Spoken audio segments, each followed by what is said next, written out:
السلام عليكم ورحمة الله وبركاته. إن الحمد لله نحمده ونستعينه ونستغفره ونعوذ بالله من شرور أنفسنا ومن سيئات أعمالنا من يهده الله فلا مضل له ومن يضلل فلا هادي له. أشهد أن لا إله إلا الله وأشهد أن محمدا عبده ورسوله أما بعد. يا أيها الناس اتقوا ربكم الذي خلقكم من نفس واحدة وخلق منها زوجها وبث منهما رجالا كثيرا ونساء واتقوا الله الذي تساءلون به والأرحام إن الله كان عليكم رقيبا. يا أيها الذين آمنوا اتقوا الله حق تقاته ولا تموتن إلا وأنتم مسلمون. فإن أصدق الحديث كتاب الله وخير الهدي هدي محمد صلى الله عليه وسلم وشر الأمور محدثاتها فإن كل محدثة بدعة وكل بدعة ضلالة وكل ضلالة في النار. எல்லாம் வல்ல அல்லாஹ்வின் நல்லடியார்களே, அன்புக்குரிய இஸ்லாமிய சகோதர சகோதரிகளை, தாய்மார்களே, நாமெல்லாம் புனிதமான ரமதானுடைய மாதத்திலே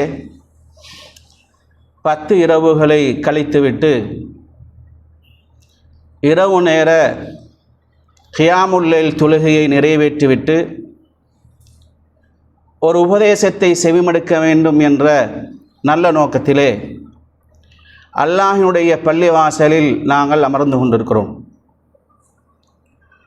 அன்புக்குரிய இஸ்லாமிய சகோதரர்களே, இன்று நாங்கள் வாழுகின்ற காலகட்டத்தை பொறுத்தளவில் நமக்கு முன்னால் வாழ்ந்த ஒரு சமூகம் வாழ்ந்த காலகட்டத்தை போன்ற ஒரு காலகட்டம் அல்ல.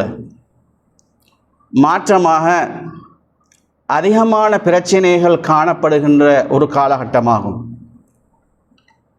இன்று எந்த அளவுக்கு என்று சொன்னால், மனிதம் என்ற அந்த பண்பிலிருந்து மனிதன் வெளியேறி மிருக குணங்களிலே மனிதன் நுழைந்து கொண்டிருக்கிறான்.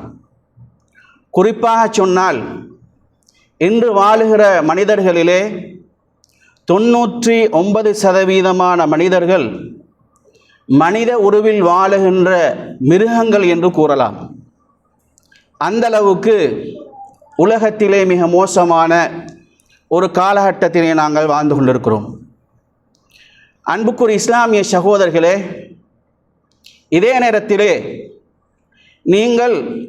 நாங்கள் வாழுகின்ற இந்த நாட்டினுடைய நாகரிகத்தையும் இந்த நாட்டில் வாழுகின்ற மனிதர்களுடைய மனோபக்குவங்களையும் தாண்டி மேற்கத்திய உலகத்தில் வாழுகின்ற மக்களுடைய மனோபாவத்தையும் சிந்தனைகளையும் அவர்களுடைய நாகரிகங்களையும் நீங்கள் எடுத்துக்கொண்டால், இன்று உலகத்திலே மனிதர்களை கொலை செய்வதும் அவர்களை துன்புறுத்துவதும், அது மாத்திரமல்ல மனிதர்களுடைய மாமிசங்களை சாப்பிடுவதும் கூட இன்று மேற்கத்திய நாகரிகத்தின் உயர்ந்த சிந்தனைகளாக கருதப்படுகின்ற ஒரு மோசமான காலகட்டத்திலே நாங்கள் வாழ்ந்து கொண்டிருக்கிறோம். சில மாதங்களுக்கு முன்னால் அமெரிக்காவிலே வாழ்ந்த எஸ்டின் என்று சொல்கின்ற ஒரு மிகப்பெரிய பணக்காரனுடைய 250 லட்சத்துக்கு மேற்பட்ட ஃபைல்கள் வெளிப்பட்டது.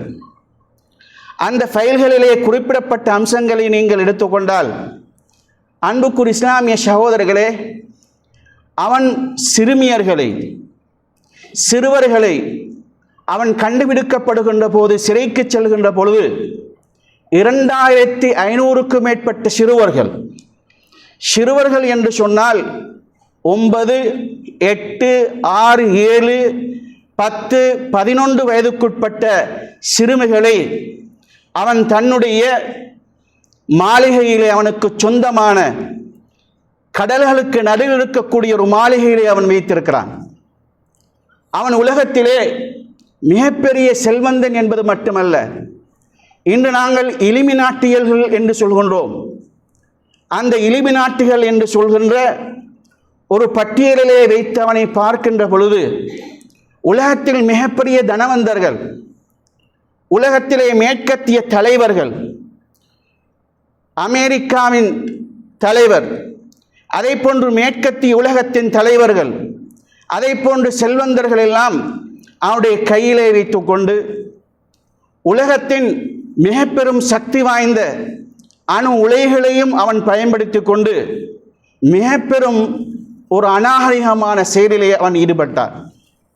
அந்த சிறுமியர்களை அவன் கற்பழிப்பது மட்டுமல்ல, அந்த தலைவர்களுக்கு அந்த சிறுமிகளை கொடுப்பதும் அதை போன்று அவர்களை மகிழ்விப்பதும், அது மாத்திரமில்லாமல் அந்த சிறுமியர்களை, பெண்களையும் சிறுமிகளையும் கொடுமை செய்து வக்கிரப்படுத்தி அவர்களுக்கு அநியாயம் செய்து அவர்கள் அநியாயத்தின் மூலமாக அவர்கள் கதறுகின்ற அந்த நிகழ்வுகளை படக்காட்சிகளாக அவன் பார்க்கிறான், அவர்கள் பார்க்கிறார்கள். இன்று நாங்கள் சில படக்காட்சிகளை பார்த்து ரசிக்கின்றோம், அதன் மூலமாக இன்பமடைகின்றோம். அவர்கள் பார்க்கின்ற படக்காட்சிகள் என்ன தெரியுமா? அவர்களுடைய வீடுகளிலே அந்த மாளிகையில் அந்த சிறுமிகளை துன்புறுத்துவார்கள், கற்பழிப்பார்கள், சின்னம் சிறார்கள், அவர்களை கற்பழிப்பார்கள், அவர்களை நாசம் செய்வார்கள், இயந்திரத்தின் மூலமாக அவர்களை மிக கொடுமை செய்வார்கள், அவர்களை வெட்டுவார்கள், அவர்களை துண்டு துண்டுகளாக ஆக்குவார்கள், அவர்களை சாப்பிடுவார்கள். இப்படிப்பட்ட அநாகரிகமான ஒரு செயல் உலகத்திலே நடந்து கொண்டிருக்கிறது. இதை நடத்தினார்கள். இதை போன்ற அநாகரிகமாக மனிதன் இந்த உலகத்தில் உருவாக வேண்டும் என்பதுதான் மேற்கத்திய சிந்தனை என்பதை நாங்கள் புரிந்து கொள்ள வேண்டும். அன்புக்குரிய இஸ்லாமிய சகோதரர்களே, இன்று அவர்கள் செய்வதை நாங்கள் கொடுமைகளாக பார்க்கிறோம், அநாகரிகமாக நாங்கள் நோக்குகிறோம். இதே நேரத்திலே இன்று காசாவிலே நடைபெறுகின்ற அனைத்து நிகழ்வுகளையும் எடுத்துக்கொண்டால் அந்த மேற்கத்திய சிந்தனைகளுக்கு அடிமைப்பட்டவர்களாக அவர்கள் செய்கின்ற நிகழ்வுகளாகத்தான் காண முடிகிறது. அதை போன்று இன்று நாங்கள் விளையாடுகின்ற விளையாட்டுக்கள், இன்று எங்களை நாங்கள் உருவாக்கிக் கொள்கின்ற மனோபக்குவங்கள், ஒவ்வொரு நாடகங்களிலே வருகின்ற காட்சிகள், ஒவ்வொரு படங்களிலே வருகின்ற திரைப்படங்களிலே வருகின்ற நிகழ்வுகள், இன்று சமூகத்திலே நடைபெறுகின்ற ஒவ்வொரு அம்சங்களையும் எடுத்துக்கொண்டால் அது மேற்கத்திய சிந்தனைகளின் மிக கொடூரமான மிருகத்தனமான செயற்பாட்டின் நாகரிகத்தின் அடையாளம் என்பதை கண்டுகொள்ளலாம். அன்புக்குரிய இஸ்லாமிய சகோதரர்களே, இதே நேரத்திலே சில தினங்களுக்கு முன்னால் புத்தளம் நகரிலே நடைபெற்ற ஒரு கொடூரமான சம்பவத்தை நாங்கள் கேள்விப்பட்டோம். அந்த சம்பவம் பாடசாலையில் படிக்க வேண்டிய 16 வயசு மாணவன், பாடசாலையிலே படிக்க வேண்டிய இள வயது கொண்ட 16 வயது மாணவன் ஒரு ஆட்டோக்காரரை, ஒரு குடும்பஸ்தரை அவன் கொலை செய்திருக்கிறான். என்ன காரணம்? போதைப் பொருளின் காரணமாக. அதற்கு முன்னால் இந்தியாவிலே ஒரு நிகழ்வை நாங்கள் கேள்விப்பட்டோம். இன்று வாலிப சமூகத்திலே இன்று பிடித்திருக்கக்கூடிய ஒரு நோய், என்ன செய்வார்கள்? எதையும் படம் பிடிப்பார்கள், அதை தங்களுடைய போனிலே பரப்பி விடுவார்கள். இதனால் ஒரு வாலிபரை ஒருவரை வெட்டி பல வாலிபர்கள் அந்த நபரை சிதைத்த காட்சிகளையும் நாங்கள் பார்க்கிறோம். அதை போன்று சிறுபிள்ளைகள் கற்பழிக்கப்படுகிறார்கள், மாணவர்கள் மாணவிகள் கற்பழிக்கப்படுகிறார்கள். இப்படி உலகெல்லாம் அராஜகங்கள் நடந்து கொண்டிருக்கக்கூடிய காட்சிகளை நாங்கள் பார்த்து கொண்டிருக்கிறோம். அன்புக்குரிய இஸ்லாமிய சகோதரர்களே, இதன் அடிப்படையில் தான் நாங்கள் இந்த வருடம் ரமதானையும் எதிர்கொண்டிருக்கிறோம். எனவே நாங்கள் எதிர்கொண்டிருக்கக்கூடிய இந்த ரமதானை பொறுத்தவரையிலே நாங்கள் பார்க்கின்ற பார்வை ஒரு வித்தியாசமான பார்வையாக இருக்க வேண்டும். நாங்கள் இந்த ரமதானை பார்க்க வேண்டிய பார்வை ஏனைய காலங்களிலே எங்களுடைய முன்னோர்கள் பெற்றோர்கள் பார்த்த பார்வை என்று நாங்கள் சற்று வித்தியாசமான முறையில் பார்க்க வேண்டிய ஒரு பார்வை இந்த ரமதானில் இருக்கிறது. காரணம் என்ன தெரியுமா? இதே போன்று அராஜகங்கள் நடைபெற்று கொண்டிருக்கக்கூடிய ஒரு நிலையில் நாம் சென்ற வருடம் மிக பெரும் ஒரு அனர்த்தத்தை இந்த நாட்டிலே நாங்கள் முன்னோக்கினோம். அந்த அனர்த்தத்திலே அல்லாஹு தஆலா மிகப்பெரிய ஒரு படிப்பினையை இந்த சமுதாயத்துக்கு செய்து காட்டினான். சில காலங்களுக்கு முன்னால் சுனாமி என்று சொல்கின்ற அலையை அல்லாஹு தஆலா சோதனையாக இந்த சமூகத்துக்கு அனுப்பினான். இந்த நாட்டிலே வாழுகின்ற மக்களுக்கு, உலகத்திலே வாழுகின்ற மக்களுக்கு அல்லாஹு தஆலா அனுப்பி வைத்தான். அப்போது எந்த விதமான மழையும் இருக்கவில்லை, எந்த விதமான காற்றும் இருக்கவில்லை. கடுமையான வெயிலின் போதுதான் சுனாமி வந்தது. அல்லாஹு தஆலா மழை இல்லாமல், காற்றுகள் இல்லாமல் சுனாமியை உருவாக்கினான். பல லட்சக்கணக்கான மனிதர்களுடைய உயிர்களை அந்த சுனாமி காவு கொண்டது. பல கோடிக்கணக்கான சேதங்களை இந்த உலகத்திலே அந்த சுனாமி உருவாக்கியது. இதே நேரத்தில் சென்ற வருடத்திலே அல்லாஹு தஆலா என்ன செய்தான்?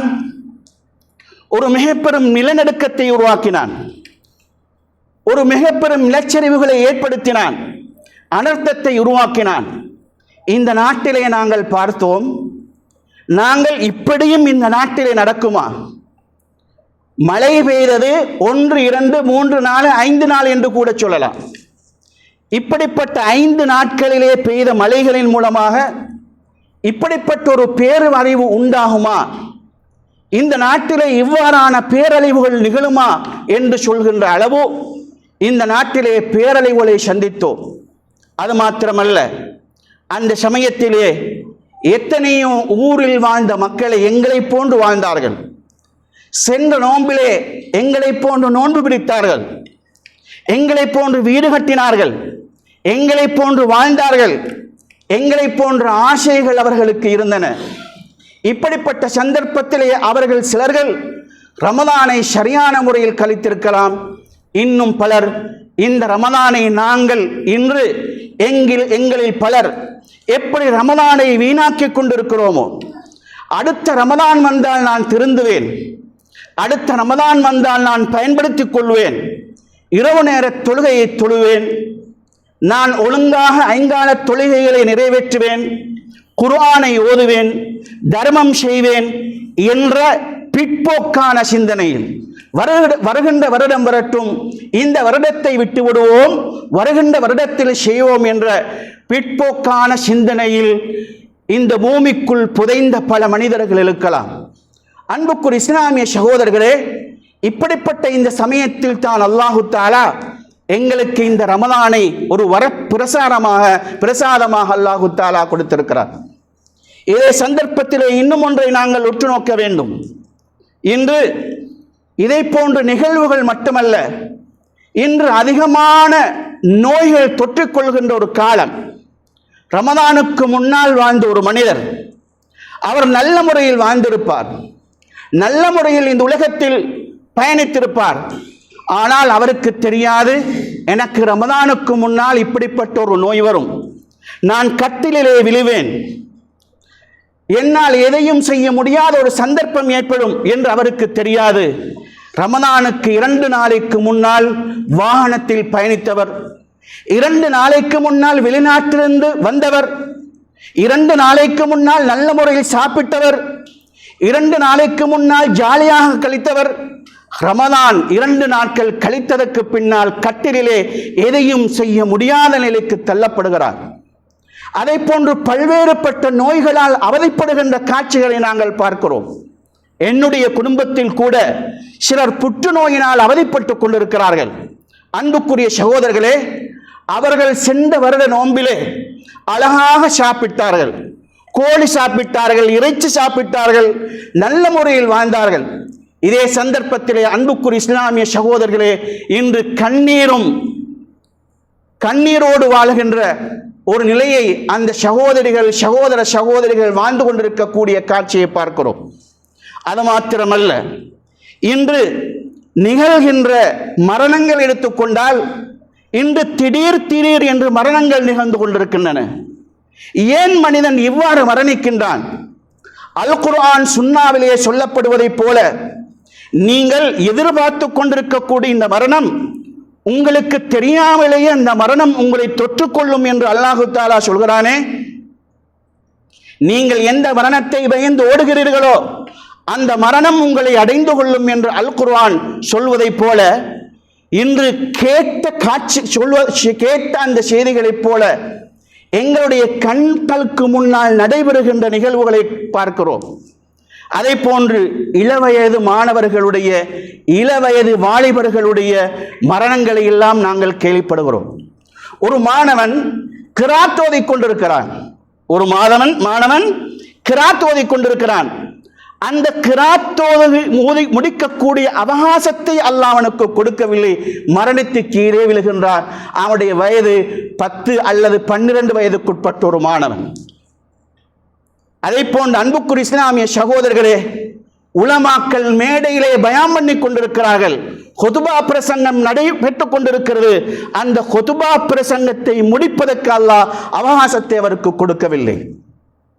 அதை போன்று மேடையிலே நடனமாடி கொண்டிருக்கக்கூடிய ஒருத்தருக்கு நடனமாடி முடிக்கக்கூடிய சந்தர்ப்பத்தை அல்லாஹ் கொடுக்கவில்லை. திருமண ஒப்பந்தம் நடைபெறுகிறது. அவர் திருமணத்திலே ஒப்பந்தத்துக்கு பின்னால் திருமணத்திலே நுழைய இருக்கிறார். அதற்கான சந்தர்ப்பத்தை அல்லாஹ் அவருக்கு கொடுக்கவில்லை. ஒப்பந்தம் நடைபெறுகிறது. கையிலே பேனா வைத்துக் கொண்டு எழுத முயற்சிக்கிறார், முடியவில்லை, கீழே வந்து மரணிக்கிறார்.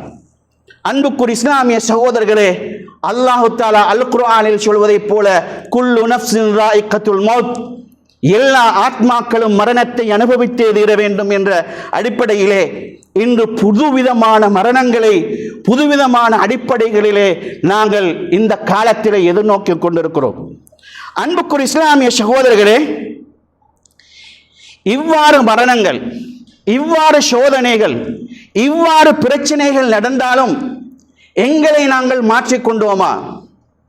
எங்களுடைய சிந்தனைகளை நாங்கள் சரியான அமைப்பிலே ஆக்கிக் கொண்டோமா? நாங்கள் அல்லாஹ்வும் ரசூலும் சொல்கின்ற அந்த வழியிலே நாங்கள் செல்கிறோமா என்பதை பார்த்தால் இன்று அவைகளை சிந்தித்து உணர்ந்து இந்த உலகத்தில் வாழுகின்ற அந்த மனிதர்களை பார்க்கும் பொழுது மிகவும் குறைவானவர்களாக காட்சியளிப்பதை நாங்கள் பார்க்கிறோம். எனவே நாங்கள் அடைந்திருக்கக்கூடிய இந்த ரமலானை பொறுத்தளவில் நாங்கள் சாதாரணமாக எங்களுடைய பெற்றோர்கள் இதற்கு முன்னால் நாங்கள் முன்னோக்கிய ரமலானைப் போல அல்லாமல் ஒரு குறுகிய சிந்தனையோடு இந்த ரமலானை நாங்கள் நோக்காமல் பரவலான சிந்தனைகளோடும் மரண சிந்தனைகளோடும் எப்படி சொர்க்கத்தை அடைந்து கொள்வது என்று சொல்கின்ற சிந்தனைகளோடும் ஒரு இஸ்லாமின் எப்படி இந்த உலகத்தில் வாழ தலைப்பட வேண்டும் என்கின்ற அந்த சிந்தனையோடும் வாழுவதற்கு இந்த ரமலானை நாங்கள் உருவாக்கி கொள்ள வேண்டும். அன்புக்குரிய இஸ்லாமிய சகோதரர்களே, இதனால் தான் அல்லாஹ் அல் குர்ஆனில் சொல்கிறான், யா அய்யுஹன்னாஸ், மக்களே, நான் இந்த ரமலானை யா அய்யுஹன்னாஸ் குதிப அலைக்குமுஸ் ஸியாமு கமா குதிப அலல் லதீன மின் கபிலிக்கும் லஅல்லக்கும் தத்தகூன், இந்த ரமலான் உங்களுக்கு கடமையாக்கப்பட்டிருக்கிறது. எதற்காக வேண்டி இந்த ரமலான் உங்களுக்கு கடமையாக்கப்பட்டிருக்கிறது என்று சொன்னால் லஅல்லக்கும் தத்தகூன், நீங்கள் இறையச்சம் உள்ளவர்களாக உங்களை மாற்றிக்கொள்வதற்கு என்று அல்லாஹு தஆலா ஒரு செய்தியை இந்த சமுதாயத்துக்கு சமர்ப்பிக்கிறான். அன்புக்குரியவர்களே, இறையச்சம் என்று சொன்னால் என்ன? அதை எவ்வாறு அடைந்து கொள்ள வேண்டும்? அதை அடைந்து கொண்ட சமூகம் எவ்வாறு வாழ வேண்டும்? எங்களுக்கு ஏற்பட்ட சோதனைகளாக இருக்கலாம், இந்த சமூகத்தின் மீது எரியப்படுகின்ற சவால்களாக, சதிகளாக, பிரச்சனைகளாக இருக்கலாம். இவை அனைத்துக்கும் எங்களால் விடை காண முடியாத அளவு இன்று நாங்கள் நசுக்கப்படுகின்றோம், நாங்கள் சோதிக்கப்படுகின்றோம், பிரச்சனைகளை நாங்கள் சிக்கி தவிக்கின்றோம். உண்மையிலேயே அல்லாஹு தஆலா அல் குர்ஆனிலே சொல்வதைப் போல நீங்கள் இறையச்சம் உள்ளவர்களாக மாற வேண்டும் என்பதற்குத்தான் நோன்பை உங்களுக்கு கடமையாக்கினேன் என்று அல்லாஹு தஆலா சொல்கிறார். உண்மையிலே இதனுடைய இறையச்சம் என்றால் அல்லாஹு தஆலா சொல்கின்ற இறையச்சம் என்பது என்ன? அல்லாஹ் இறையச்சத்தை மேற்கோளாக இந்த ரமலானுக்கு ஏன் காட்ட வேண்டும்? உண்மையான இறையச்சத்தின் ஆடை என்ன? உண்மையான இறையச்சமுள்ள மனிதர்களிடத்தில் இருக்க வேண்டிய பண்பாடுகள் என்ன, இறையச்சமுள்ள ஒரு சமூகத்தின் தோற்றம் என்ன, அவர்கள் கொண்டிருக்கக்கூடிய கொள்கைகள் என்ன என்பதை நாங்கள் இதற்கு முன்னால் சிந்தித்திருந்தால் உண்மையிலேயே இந்த உலகத்தில் உருவாக்கப்பட்டிருக்கக்கூடிய மாற்றங்கள், அரசியல் மாற்றமாக இருக்கலாம், பிரச்சனைகளாக இருக்கலாம், கொலைகளாக இருக்கலாம், அதை போன்று நோய்களாக இருக்கலாம், மரணங்களாக இருக்கலாம், அந்த அனைத்தையும் பார்த்து நாங்கள் பயப்பட வேண்டிய அவசியம் இல்லை.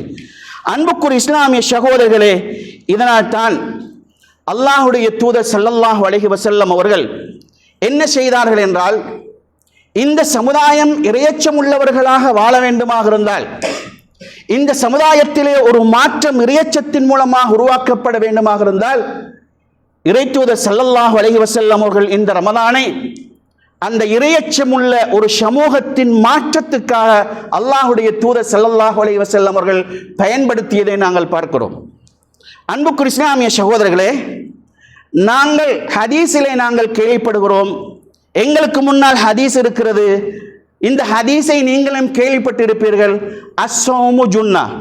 அல்லாஹுடைய தூதர் ஸல்லல்லாஹு அலைஹி வஸல்லம் அவர்கள் சொன்னார்கள், நோன்பு என்பது ஒரு கேடயமாகும், நோன்பு என்பது ஒரு கேடயமாகும். ஃபலா யர்ஃபுத் வலா யஃப்சுக், இந்த நோன்பிலே என்ன செய்ய மாட்டான், நோன்பை முறிக்கக்கூடிய காரியங்களில் ஒருவன் ஈடுபட மாட்டான், தீமைகள் செய்ய மாட்டான் என்று சொன்ன நபிகள் நாயகம் ஸல்லல்லாஹு அலைஹி வஸல்லம் அவர்கள், வ இன் இம்ரஉன் காத்தலஹு அவ் ஷாப்பஹு ஃபல்யகுல் இன்னி ஸாயிமுன் அவ் ஷாத்தமஹு ஃபல்யகுல் இன்னி ஸாயிம்.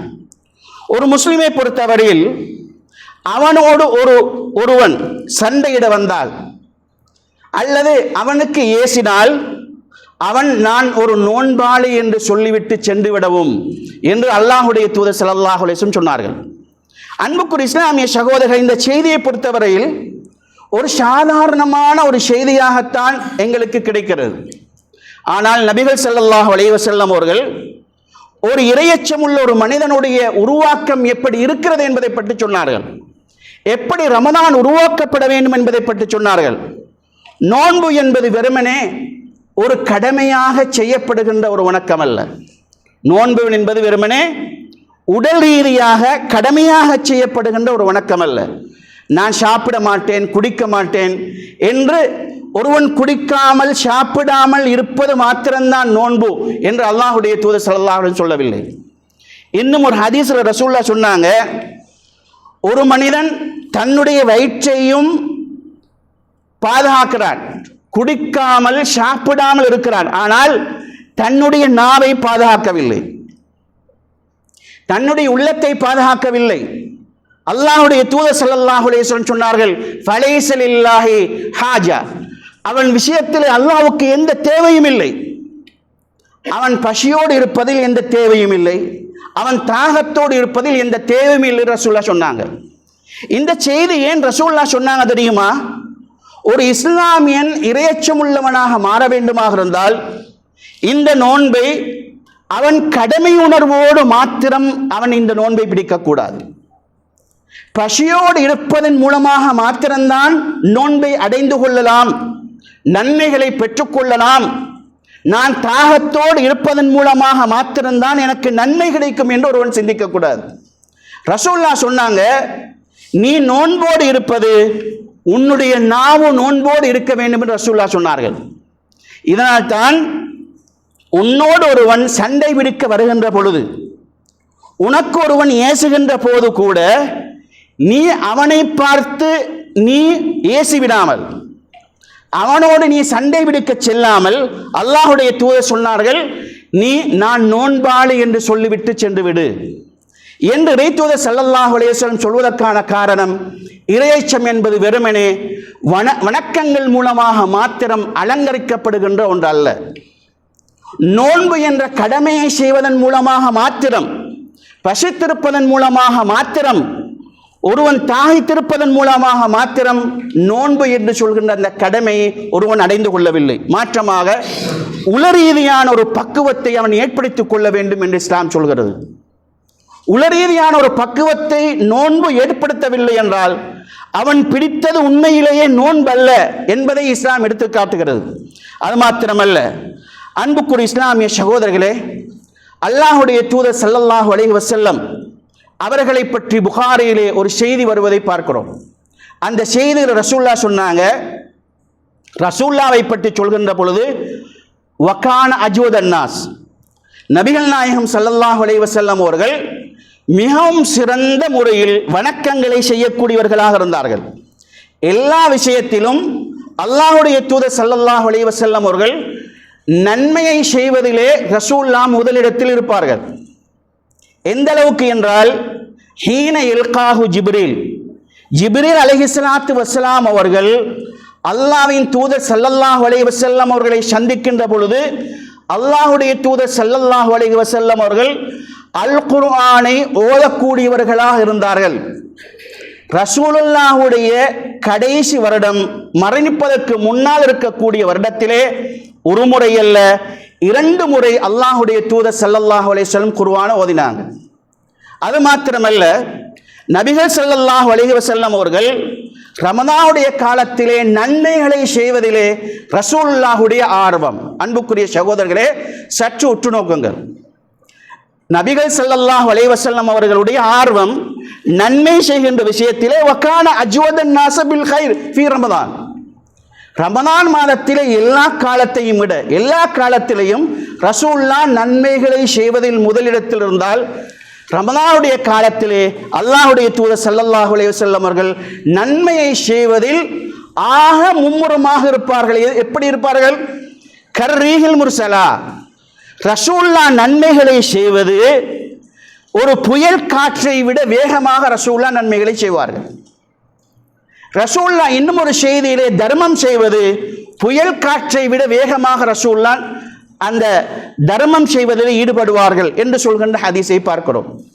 அன்புக்குரிய இஸ்லாமிய சகோதரர்களே, இந்த செய்தி எதை காட்டுகிறது என்றால், இறைத்தூதர் நபிகள் நாயகம் ஸல்லல்லாஹு அலைஹி வஸல்லம் அவர்கள் ரமதானை இறையச்சத்துக்கான ஒரு களமாக, பயிற்சி களமாக மாற்றினார்கள். ரசூலுல்லாஹ் எந்த காலத்திலும் நன்மைகளை செய்வதிலே அல்லாஹுடைய தூதர் ஸல்லல்லாஹு அலைஹி வஸல்லம் மும்முரமாக இருந்தாலும், ரமதானுடைய காலத்திலே எல்லோரையும் விட ரசூலுல்லாஹ் மும்முரமாக ஈடுபட்டார்கள் என்பது மாத்திரமல்ல, புயல் காற்றை விட இறைத்தூதர் ஸல்லல்லாஹு அலைஹி வஸல்லம் அவர்கள் நன்மை செய்வதிலே, தர்மம் செய்வதிலே மும்முரமாக ஈடுபட்டார்கள் என்றால், இறைத்தூதர் ஸல்லல்லாஹு அலைஹி வஸல்லம் அவர்களுடைய தர்மம் எவ்வாறு இருந்தது என்பதையும், நபிகள் ஸல்லல்லாஹு அலைஹி வஸல்லம் அவர்கள் நன்மை செய்வது எவ்வாறு இருந்தது என்பதையும் பாருங்கள். நன்மை செய்வது என்பதை பொறுத்தவரையில் நாம் என்ன நினைக்கிறோம் தெரியுமா? நன்மை செய்கிறது குர்ஆன் ஓதுறது நன்மை, அதை போன்று பயான் நிகழ்ச்சிகள் கேட்பது நன்மை, நோன்பு விடுப்பது நன்மை, தொழுவது நன்மை, இதை மட்டும்தான் நாங்கள் நன்மை நினைக்கிறோம். ஆனால் ரசூல் இந்த ஹதீஸில் சொல்லப்பட்ட விஷயம், ஒரு இலையை பள்ளிவாசலுக்கு முன்னால் பொது இடங்களிலிருந்து ஒரு இலையை பிறக்கி வீசுவது கூட நன்மையான செயல். பாதையில் இருக்கக்கூடிய ஒரு கல்லை ஒரு முஸ்லீமுக்கு துன்புறுத்தக்கூடியதாக அந்த கல் இருந்தால் அதை அகற்றுவது கூட நன்மை. இப்படி இலையை பிறக்குவதிலிருந்து தனிப்பட்ட முறையில், சமூக ரீதியாக, குடும்ப ரீதியாக, எல்லா விதமான அடிப்படைகளிலும் அல்லாஹுடைய தூதர் ஸல்லல்லாஹு அலைஹி வஸல்லம் நன்மை செய்தார்கள். இதே சந்தர்ப்பத்தில் அன்புக்குரிய இஸ்லாமிய சகோதரர்களே, நபிகள் ஸல்லல்லாஹு அலைஹி வஸல்லம் அவர்கள் எப்படி இந்த மாதத்தை இறையச்சமுள்ள ஒரு மாதமாக, பயிற்சியுள்ள ஒரு மாதமாக அமைத்துக் கொண்டார்கள் என்று சொன்னால், இந்த மாதம் வந்துவிட்டால் அல்லாஹுடைய தூதர் ஸல்லல்லாஹு அலைஹி வஸல்லம் அவர்கள் பெரும் பணக்காரராக வாழவில்லை. இறைத்தூதர் ஸல்லல்லாஹு அலைஹி வஸல்லம் அவங்க எந்த செய்தியிலாவது மதீனாவில் இருக்கக்கூடிய பெரும் பணக்காரராக ரசூலுல்லாஹ் வாழ்ந்தார் என்று எந்த ஹதீஸாவது இருக்கிறதா? இல்லை. நபிகள் ஸல்லல்லாஹு அலைஹி வஸல்லம் தர்மம் செய்தார்கள். எனவே தர்மத்தை அல்லாஹுடைய தூதர் ஸல்லல்லாஹு அலைஹி வஸல்லம் அவர்கள் பணத்தின் மூலமாக மட்டும் அந்த சமூகத்திலே அளந்து காட்டவில்லை. இதை நாங்கள் புரிந்து கொள்ள வேண்டும். வெறுமனே இறையச்சமுள்ள ஒரு சமூகம் உருவாக்கப்பட வேண்டும் என்பதை நானும் நீங்களும் எதை வச்சு சிந்திக்கிறோம் தெரியுமா? தொழுகையை வச்சு சிந்திக்கின்றோம். இறையச்சமுள்ள ஒரு சமுதாயத்தை சமுதாயம் உருவாக்கப்படுவதை நாங்கள் எதை வச்சு சிந்திக்கிறோம் என்றால், ஒரு சமுதாயம் தொழுது கொண்டிருக்கு, நாம தொழுகிறோம். நாம இரையச்சம் உள்ளவர்கள் என்று நாம நினைக்கிறோம். அதே போன்று அன்புக்குரிய இஸ்லாமிய சகோதரர்களே, நாம் நோன்பு வைக்கின்றோம். நாம நினைக்கிறோம் நோன்பு வச்சேன்னு சொன்னா நாங்க இரையச்சம் உள்ள சமூகம் என்று நாம நினைக்கிறோம். நான் குர்ஆன் ஓதுகின்றேன், நான் நினைக்கின்றேன் இரையச்சம் உள்ள மனிதன் நான் என்ன நினைக்கின்றேன். அதே போன்று இரவு நேர தொழுகைகளை தொழுகிறேன், நான் நினைக்கிறேன் நான் இரையச்சம் உள்ள மனிதர்கள் என்று. ஆனால் அன்புக்குரிய இஸ்லாமிய சகோதரர்களே, ரமதான் உருவாக்க வேண்டிய மாற்றத்திலே அல்லாஹ்வுடைய தூதர் ஸல்லல்லாஹு அலைஹி வஸல்லம் அவர்கள் இரையச்சத்தை பன்முகமாக ரசூலுல்லாஹ் சிந்தித்து காட்டினார்கள், சமூகத்துக்கு எடுத்து காட்டினார்கள். எவ்வாறு எடுத்து காட்டினார்கள் என்றால், நீங்கள் இந்த நோன்பை ஜுன்னாவாக நரகத்திலிருந்து ஒரு கேடயமாக நீங்கள் எப்படி பயன்படுத்த வேண்டும், நரகத்திலிருந்து உங்களை பாதுகாத்துக் கொள்கிற ஒரு கேடயமாக நீங்கள் எப்படி பயன்படுத்திக் கொள்ள வேண்டும். ரசூலுல்லாஹ் அதுக்கு பின்னால் அஸ்ஸௌமு ஜுன்னா, நோன்பு கேடயம், நீ குர்ஆன் ஓது, நீ இரவு நேர தொழுகையில் ஈடுபடு, 5 நேர தொழுகையிலும் ஜமாத்தோடு கலந்து கொள் என்று ரசூலுல்லாஹ் சொல்லவில்லை. ரசூலுல்லாஹ் சொல்கிறார்கள், அஸ்ஸௌமு ஜுன்னா, நோன்பு ஒரு கேடயம், ஃபைனிம்ரவுன் காத்தலஹு அவ் ஷாத்தமஹு, உன்னை ஒருவன் ஏசினால், உன்னோடு ஒருவன் சண்டை விடுத்தால் நீ அவனிடத்தில் நோன்பாளி என்று விலகிச் செல் என்று சொன்ன ரசூலுல்லாஹி ஸல்லல்லாஹு அலைஹி வஸல்லம் அவர்கள் நோன்புடைய காலம் வந்துவிட்டால் எப்படி இரவு நேர தொழுகைகளை வணக்கத்தின் மூலமாக ரசூலுல்லாஹ் அலங்கரித்தார்களோ, எப்படி குர்ஆனை அல்லாஹ்வுடைய தூதர் ஸல்லல்லாஹு அலைஹி வஸல்லம் அவர்கள் ஓதினார்களோ, அதை போன்று ரசூலுல்லாஹ் தர்மம் செய்தார்கள். அதை போன்று சமூக பணிகளிலே அல்லாஹ்வுடைய தூதர் ஸல்லல்லாஹு அலைஹி வஸல்லம் அவர்கள் இணைந்து செயற்பட்டார்கள். அந்த சமூகத்துக்கு செய்ய வேண்டிய கடமைகளை இறைத்தூதர் ஸல்லல்லாஹு அலைஹி வஸல்லம் செய்தார்கள் என்பது மட்டுமல்ல, ஒரு இஸ்லாமிய சமூகம் இறையச்சத்தோடு வாழ வேண்டுமாக இருந்தால் அவரிடத்தில் இருக்க வேண்டிய முக்கியமான பண்புகளை ரசூலுல்லாஹ் கோடிட்டார்கள். அந்த கோடிட்டு காட்டிய பண்பு என்ன தெரியுமா? நபிகள் ஸல்லல்லாஹு அலைஹி வஸல்லம் அவர்கள் கோடிட்டு காட்டிய பண்பு, நீ தொழுகின்ற இந்த இரவு தொழுகை இருக்கிறதே, இந்த இரவு தொழுகையை நீ ரமதான் மாதத்துக்கு உள்ளாக மாத்திரம் அமைத்துக் கொண்டால், ரமதான் மாதத்தில் மட்டும் நம்ம தொழுகிறோம், தொழுது போட்டு ஏனைய காலங்களில் இந்த இரவு தொழுகையை நான் தொழவில்லை என்றால், இறைத்தூதர் ஸல்லல்லாஹு அலைஹி வஸல்லம் அவர்கள் இந்த நோன்பை, இந்த இறையச்சத்தை எங்களை நரகத்திலிருந்து காத்துக் கொள்கின்ற ஒரு இறையச்சமாக ரசூலுல்லாஹ் சொல்லவில்லை. காரணம் என்ன தெரியுமா? நாளைய மறுமையிலே ஒரு அடியான் செய்த நன்மைகளை அல்லாஹு தஆலா தராசு தட்டில் நிறுத்து பார்க்க போகிறான். உங்களுக்கு தூக்கமா இருக்க கேட்டுக்கோங்க. அப்ப ஒரு தராசு தட்டில் வைத்து அல்லாஹு தஆலா ஒரு அடியான் செய்த நன்மைகளை நிறுத்து பார்க்க போகிறார். அவன் செய்த நன்மைகளை மாத்திரமல்ல, ஒரு மனிதனையும் வைத்து அல்லாஹு தஆலா நிறுத்து பார்க்க போகிறான். அப்ப நோன்பு காலத்தில் செஞ்ச நன்மையை மட்டும் வச்சு அல்லாஹு தஆலா நிறுத்து பார்க்கறது இல்லை, ஏனைய காலங்களில் அவன் செய்த நன்மைகளையும் வைத்துத்தான் அல்லாஹு தஆலா அவனை நிறுத்து பார்க்க போகிறான். இந்த சந்தர்ப்பத்தில் அன்புக்குரிய இஸ்லாமிய சகோதரர்களே, ஒரு மனிதனுடைய கையிலே, வலது கையில் அவனுக்கு பட்டோலை கிடைக்கப்பட்டால் அவன் சொர்க்கவாதியாகவும், இடது கையிலே பட்டோலை கிடைக்கப்பட்டால் அவன் நரகவாதியாகவும் தீர்ப்பளிக்கப்படுகிறான். எனவே ஒரு முஸ்லிமுடைய இரையச்சம் என்பது, ஒரு இரையச்சமுள்ள சமூகத்தின் உருவாக்கம் என்பது ரமதான் மாதத்தில் ஓதுகின்ற குர்ஆனோடு மாத்திரம் சுருங்கிவிடக்கூடாது. ஒரு முஸ்லிமுடைய இரையச்சத்தின் உருவாக்கம் என்பது ரமதான் மாதத்தில் தொழுகின்ற தொழுகைகளோடு மாத்திரம் உருவாக்கப்படக்கூடாது. ஒரு முஸ்லிமுடைய இரையச்சத்துடைய துவக்கம் என்பது அவன் ரமதான் மாதத்திலே செய்கின்ற தர்மங்களோடு மாத்திரம் சுருங்கிவிடக்கூடாது. எனவே அவன் எல்லா காலத்திலும் அவன் இரையச்சம் உள்ளவனாக தன்னை உருவாக்கி கொள்ள வேண்டும் என்பதைத்தான் இஸ்லாம் எடுத்து வைப்பதை பார்க்கிறோம். அன்புக்குரிய இஸ்லாமிய சகோதரர்களே, அது மாத்திரமல்ல, அல்லாஹு தஆலா சூரா பக்ராவிலே ஒரு வசனத்தை சொல்கிறான், ஷஹ்ரு ரமதான் அல்லதி உன்சில ஃபீஹில் குர்ஆன். ரமதானுடைய மாதம் எத்தகையதென்றால் அல் குர்ஆன் இறக்கப்பட்ட மாதம். இந்த இறக்கப்பட்ட இந்த மாதத்தை பற்றி இறைத்தூதர் ஸல்லல்லாஹு அலைஹி வஸல்லம் அவர்கள், ரமதான் மாதத்திலே அல் குர்ஆன் இறக்கப்பட்டது, அதிலே ஒரு நாள் இருக்கிறது, அந்த நாள் ஹைரும் மின் லைலத்தில் கதிர், கதுருடைய நாளாகும், அது மிகச்சிறந்த ஒரு நாளாகும் என்று அல் குர்ஆனிலே அல்லாஹு தஆலா எடுத்து வைக்கிறார். இந்த அல் குர்ஆனை பொறுத்தவரையிலே ஆயிஷா ரலியல்லாஹு தஆலா அன்ஹா அவர்கள் அல் குர்ஆனோடும் அல்லாஹ்வுடைய தூதர் ஸல்லல்லாஹு அலைஹி வஸல்லம் அவர்களோடும் இணைத்து ஒரு செய்தியை அல்லாஹ்வுடைய தூதர் ஸல்லல்லாஹு அலைஹி வஸல்லம் சொல்கிறார்கள். என்ன செய்தியை சொல்றாங்க தெரியுமா? கான குலுகுஹு குர்ஆனா, நபிகள் நாயகம் ஸல்லல்லாஹு அலைஹி வஸல்லம் அவர்களுடைய பண்புகள் குர்ஆனாக இருந்தது என்பதை புகாரியிலே இருக்கக்கூடிய ஒரு செய்தியிலே ஆயிஷா ரலியல்லாஹு தஆலா அன்ஹா அவர்கள் சொல்கிறார்கள். அன்புக்குரிய இஸ்லாமிய சகோதரர்களே, அல் குர்ஆன் இறக்கப்பெற்ற மாதம், அதிலே அல்லாஹ்வுடைய தூதர் ஸல்லல்லாஹு அலைஹி வஸல்லம் குர்ஆனை ஓதினார்கள். ஒரு முறை அல்ல, ரசூலுல்லாஹ் மரணிக்கிறதுக்கு முன்னால 2 முறை இந்த குர்ஆன் ஓதினாங்க. குர்ஆனை இந்த மாதத்தில் ஓதுமாறு எங்களுக்கு கட்டளையிட்டார்கள். இப்படி நன்மை செய்ய வேண்டும் என்று சொன்ன இஸ்லாத்திலே நாம் இறையச்சமுள்ள ஒரு சமூகமாக உருவாக்கப்பட வேண்டுமாக இருந்தால், அந்த இறையச்சத்தை அல்லாஹ்வுடைய தூதர் ஸல்லல்லாஹு அலைஹி வஸல்லம் அவர்கள் கோடிட்டு காட்டும் பொழுது தங்களுடைய செயல்களின் மூலமாக நடைமுறைப்படுத்தி காட்டினார்கள். இறையச்சமுள்ள ஒரு சமூகத்தின் தோற்றம் என்ன?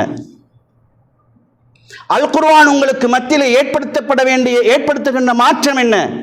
அதன் மூலமாக நீங்கள் எதிர்பார்க்கின்ற விளைவுகள் என்ன என்பதை ஆயிஷா ரலியல்லாஹு தஆலா அன்ஹா அவர்கள் சொல்கின்ற பொழுது, கான குலுகுஹு குர்ஆனா, நபிகள் நாயகம் ஸல்லல்லாஹு அலைஹி வஸல்லம் உடைய பண்புகள் அல் குர்ஆனாக இருந்தது என்பதை நாங்கள் பார்க்கிறோம்.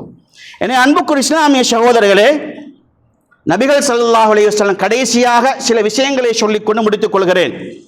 அல்லாஹ்வுடைய தூதர் ஸல்லல்லாஹு அலைஹி வஸல்லம் அவர்களை பற்றி அல் குர்ஆனிலே அல்லாஹு தஆலா சொல்லும் பொழுது, பில் முஃமினீன ரഊஃபர் ரஹீமா, அல்லாஹ்வுடைய தூதர் ஸல்லல்லாஹு அலைஹி வஸல்லம் அவர்கள் மூமின்களோடு இரக்கமுள்ளவர்களாக நடந்து கொள்வார்கள் என்று சொல்கிற செய்திகளை நாங்கள் பார்க்கிறோம். எனவே இந்த உலகத்திலே ஒரு மனிதன் மீது அன்பு செலுத்த வேண்டும் என்பதை இறைத்தூதர் ஸல்லல்லாஹு அலைஹி வஸல்லம் காட்டிக் கொடுத்தார்கள். பெரியவர்கள் சிறுவர்களை அன்பு வைக்க வேண்டும், சிறுவர்கள் பெரியவர்களை மதிக்க வேண்டும்.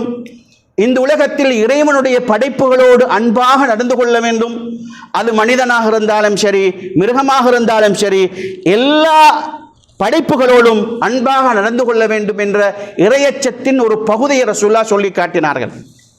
எனவே ஒரு முஸ்லிமை பொறுத்தவரையில் அவன் வியாபாரம் செய்கின்ற போதாக இருந்தாலும் சரி, அவன் கல்வி கற்றுக் கொடுக்கக்கூடிய நிலையாக இருந்தாலும் சரி, சமூக உறவிலே, குடும்ப உறவிலே, தனிப்பட்ட வாழ்க்கையிலே, அவனுடைய பொருளாதாரத்தை சமூகத்திலே செய்கின்ற பொழுது அவன் எப்படி தன்னோடு தன்னுடைய இனத்தோடு நடந்து கொள்கிறானோ அதை போன்றுதான் எல்லோரோடும் நடந்து கொள்ள வேண்டும் என்று சொல்கின்ற ஒரு சிந்தனை இஸ்லாம் உருவாக்குகிறது.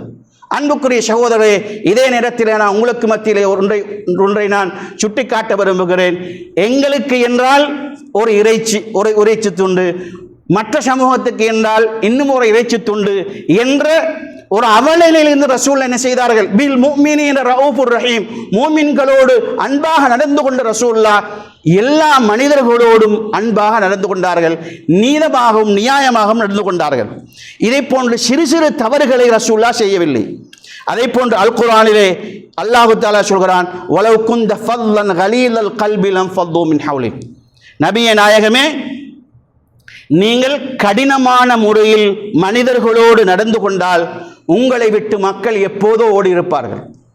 அன்புக்குரிய சகோதரர்களே, இறையச்சத்தை நாங்கள் தொழுகையோடு மாத்திரம் நோக்காமல், வணக்க வழிபாடுகளோடு மாத்திரம் நாங்கள் நோக்காமல், எங்களுடைய பண்புகளோடும் நோக்க வேண்டிய ஒரு பொறுப்பு எங்களுக்கு இருக்கிறது.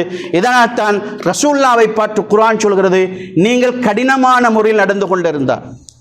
ரசூலுல்லாஹ் கடினமான ஆசிரியராக இருந்தால் ரசூலுல்லாஹ்வை சுற்றி சுற்றி மாணவர்களாக சஹாபாக்கள் வரமாட்டார்கள். நீங்கள் அதாவது கடினமான மனிதர்களாக இருந்தால் உங்களை சுற்றி சுற்றி மனிதர்கள் வரமாட்டார்கள், இஸ்லாம் வளர்ந்திருக்காது. இறைத்தூதர் ஸல்லல்லாஹு அலைஹி வஸல்லம் அவர்கள் எல்லோரையும் மன்னித்தார்கள், எல்லோர்களோடும் சகவாசமாக ரசூலுல்லாஹ் நடந்து கொண்டார்கள். ஃபத்ஹு மக்காவின் போது இறைத்தூதர் ஸல்லல்லாஹு அலைஹி வஸல்லம் அவர்களை பல சஹாபாக்கள் இஸ்லாத்தை ஏற்றுக்கொள்கிறார்கள். அந்த சமயத்திலே சைஃபுல்லா அல்லாஹுடைய வாள் என்று வர்ணிக்கக்கூடிய ஒரு நபித்தோழர் இஸ்லாத்தை ஏற்றுக்கொள்கிறார். அப்ப அல்லாஹுடைய தூதர் ஸல்லல்லாஹு அலைஹி வஸல்லம் அவர்கள் அந்த நபித்தோழருடைய வலீத் இப்னுல் வலீத் என்று சொல்கின்ற அவருடைய தம்பியை சந்திக்கிறாங்க. தம்பியை சந்தித்து ரசூலுல்லாஹ் கேட்கிறார்கள், உன்னுடைய நாணம் எங்க என்று கேட்டபோது அவர், இறை தூதரே, உங்களை அவர் பொருந்திக் கொள்ளாமல் இந்த பூமியிலிருந்து அவர் விரைந்து செல்கிறார் என்று சொன்னபோது ரசூலுல்லாஹ் அந்த எதிரியை பார்த்து சொன்னார்கள், நான் அவரை விரும்புகிறேன், அவர் என்னை புரிந்து கொள்ளுமாறு சொல்லுங்கள் என்று சொன்னபொழுது தம்பி போய் நானட சொல்றார், நாட வந்து இஸ்லாத்தை ஏற்றுக்கொள்கிறார்கள். அதே போன்று அல்லாஹுடைய தூதர் ஸல்லல்லாஹு அலைஹி வஸல்லம் அவர்கள் மக்காவாசிகளை பார்த்து சொன்னார்கள், நான் உங்களை பழிவாங்குவதற்காக வேண்டி மக்கா வெற்றியை நடத்தவில்லை, உங்கள் எல்லோரோடும் நான் நல்ல முறையில் நடந்து கொள்கிறேன், உங்களில் யாரையும் நான் பழிவாங்கவில்லை என்று நபிகள் நாயகம் ஸல்லல்லாஹு அலைஹி வஸல்லம் அவர்கள் சொன்ன செய்தியை நாங்கள் பார்க்கிறோம். அதை போன்று அனஸ் ரலியல்லாஹு தஆலா அன்ஹு அவர் சொல்கிறார்கள், நான் நபிகள் நாயகம் ஸல்லல்லாஹு அலைஹி வஸல்லம் அவர்களோடு 10 வருடங்களாக நான் என்ன செய்தேன், ஒரு சேவகனாக ரசூலுல்லாஹ்வுக்கு இருந்தேன். என்னை பார்த்து ரசூலுல்லாஹ் சி என்ற ஒரு வார்த்தையை சொன்னதில்லை. நான் ஏதாவது ஒன்று செய்தால் ஏன் செய்தாய், ஏன் செய்யவில்லை என்று அல்லாஹுடைய தூதர் ஸல்லல்லாஹு அலைஹி வஸல்லம் அவர்கள் கேட்கவில்லை என்று சொல்கிறார்கள்.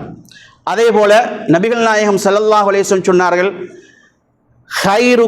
ஹைருக்கும் லிஅஹ்லி, உங்களில் சிறந்தவர் யார் என்றால் உங்களுடைய மனைவிமாரோடு குடும்பத்தோடு நல்ல முறையில் நடந்து கொள்ளக்கூடியவர்.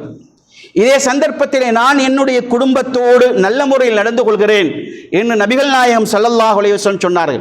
என் அன்புக்குரிய இஸ்லாமிய சகோதரர்களே, இவை அனைத்தையும் வைத்து பார்க்கின்ற பொழுது இறையச்சம் என்பதை நபிகள் ஸல்லல்லாஹு அலைஹி வஸல்லம் அவர்கள் வணக்க வழிபாடுகளோடு மாத்திரம் சுருக்கிவிடாமல், குர்ஆன் ஓதுவோடு மாத்திரம் சுருக்கிவிடாமல், இறைத்தூதர் ஸல்லல்லாஹு அலைஹி வஸல்லம் அவர்கள் இறையச்சத்தை பன்முகமாக இந்த சமூகத்துக்கு சொல்லி காட்டினார்கள். ஒரு இஸ்லாமியுடைய பேச்சிலே இறையச்சம் இருக்க வேண்டும், ஒரு இஸ்லாமியனுடைய நடத்தையிலே இறையச்சம் இருக்க வேண்டும். ஒரு இஸ்லாமியனுடைய உள்ளம் எப்படி ரமதான் மாதத்தின் மூலமாக அவன் எப்படி தன்னை சுத்தப்படுத்திக் கொள்கிறானோ அதை போன்று அவனுடைய உள்ளத்தை சுத்திகரித்துக் கொள்ள வேண்டும் என்று இஸ்லாம் சொல்கிறது.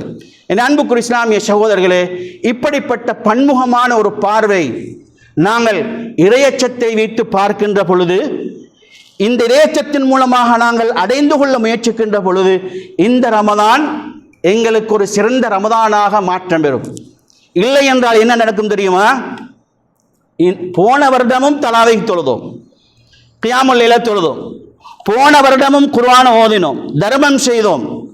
ஆனால் அந்த ரமதான் மாதத்தில் ஒரு மாத காலம் ஏற்பட்ட அந்த வணக்க வழிபாடுகள் எங்களுடைய 11 மாதத்தில் எங்களுக்கு தாக்கம் செலுத்தவில்லை என்று சொன்னால் நாங்கள் இறையச்சத்தை சரியான முறையில் அல் குர்ஆன் சுன்னா சொல்வதைப் போல் அளக்கவில்லை என்று சொல்கின்ற அர்த்தம். எனவே இறையச்சத்தை சுருக்கி ஒரு பார்வையில் நாங்கள் பார்க்காமல், தொழுவதில் தான் இறையச்சம் இருக்கிறது என்ற பார்வையில் மாத்திரம் பார்க்காமல், எங்களுடைய வாழ்க்கையில் அனைத்து பகுதிகளை கொண்டும் நாங்கள் பார்க்க வேண்டி கடமைப்பட்டிருக்கிறோம்.